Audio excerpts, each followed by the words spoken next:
It's Friday morning. So இன்றைக்கி morning ஒரு 6 o'clock போல் கொஞ்ச நேரம் வந்துட்டு படிச்சுட்ருந்தேன். கொஞ்சம் இம்பார்ட்டண்ட் டாபிக்ஸ் எல்லாமே கவர் பண்ணிகிட்ருந்தேன். ஏன்னா ஒரு 12 மணிக்கு அப்புறமேல வந்து பார்த்திங்கன்னா சிம்பிளான டாப்பிக்கே ரொம்ப லேக் ஆகி படிக்கிற மாதிரி தான் இருக்கும். ஸோ அதனால் கொஞ்சம் இம்பார்ட்டண்ட் டாபிக்ஸ் எல்லாம் படிச்சுட்டு அப்படியே கண்டினியூ பண்ணிகிட்ருந்தேன். அம்மா வந்து பார்த்திங்கன்னா அப்படியே டீ குடிச்சிட்டு என் கூட தான் உட்காந்துட்டு இருந்தாங்க. இன்றைக்கி வந்து நான் ஸ்கூலுக்கு போகல, தங்கச்சி வந்து போகிறா. ஸோ அவளுக்கு பிரேக்ஃபாஸ்ட் எல்லாமே பண்ணணும் அப்படின்னு சொல்லிட்டு அப்படி பண்ணிகிட்டு இருந்தாங்க.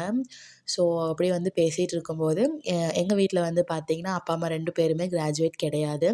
அம்மா வந்து அம்மாவோட ஸ்கூல் டைம் கூட ப்ராப்பராக முடிக்க முடியல. Due to some financial issue அப்படியே போயிடுச்சு. இப்போ வந்து எவ்வளவோ நாள் அம்மா நான் கொஞ்சம் அன்னைக்கு படிச்சிருந்தா மேபி இன்றைக்கி ஏதாச்சும் ஒரு ஒரு ஸ்டேபிள் பொசிஷனில் நின்று இருக்கலாம் அப்படின்லாம் சொல்லி சங்கடப்படுவாங்க. ஸோ ஒரு ப்ரவுட் மூமெண்ட் இருக்குது. எங்கள் வீட்டில் நான் தான் வந்துட்டு ஃபஸ்ட்டு கிராஜுவேட்டாக இருப்பேன்.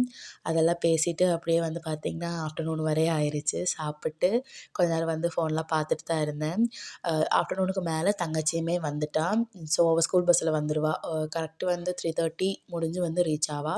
ஸோ இன்றைக்கான டே வந்து இப்படி தான் போச்சு. நம்ம நாளைக்கு ஒரு மினி விலாகில் பார்க்கலாம். பாய்.